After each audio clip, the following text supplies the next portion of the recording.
राजस्थान की धरती पर जन्मी मीरा बचपन से ही संसार से अलग थी। कहा जाता है कि जब वह बहुत छोटी थी तभी एक साधु उनके घर आए और उन्होंने मीरा के हाथ में श्री कृष्ण की एक छोटी सी मूर्ति दे दी। मीरा ने उसी क्षण बाल सुलभ मन से कह दिया, यही मेरे पति हैं। यह कोई साधारण बालहट नहीं था, बल्कि आत्मा का अपने ईश्वर से जुड़ने का पहला आह्वान था। समय बीता, मीरा बड़ी हुईं और उनका विवाह मेवाड़ के राजकुमार भोजराज से हुआ। सांप फूलों की माला और कांटे कोमल पुष्प मीरा मुस्कुराती रही, क्योंकि उन्हें विश्वास था कि जहाँ कृष्ण है वहाँ भय नहीं। राजा भोजराज के देहांत के बाद मीरा पर अत्याचार और बढ़े। उनसे कहा गया कि वे राजधर्म निभाए, पर मीरा ने उत्तर दिया, मेरा धर्म केवल कृष्ण है। समाज ने उन्हें ताने दिए, अपमानित किया, पर मीरा के कदम डगमगाए नहीं।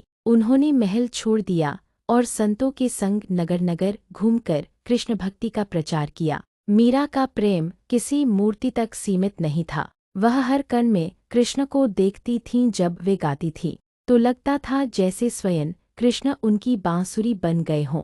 मीरा वृंदावन पहुँचे, वही भूमि जहाँ कृष्ण की लीलाएं बसी थी। कहा जाता है कि जब मीरा द्वारका पहुँची और कृष्ण के मंदिर में विलीन हुईं तो वे देह सहित प्रभु में समा गईं। यह अंत नहीं था, यह पूर्णता थी आत्मा का परमात्मा से मिलन। मीरा ने संसार को सिखाया कि सच्चा प्रेम पाने का अधिकार नहीं मांगता, वह केवल समर्पण चाहता है। आज भी मीरा के भजन गूंजते हैं और हर भक्त के हृदय में यह प्रश्न छोड़ जाते हैं, क्या हमारा प्रेम भी इतना निस्वार्थ है?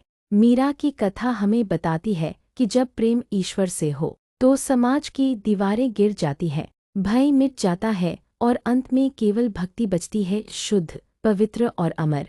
अगर मीरा का यह प्रेम आपके मन को छू गया हो तो आतिवानी से जुड़े रहिए, जहाँ हर कथा भक्ति से जन्म लेती है। जय श्री कृष्णा।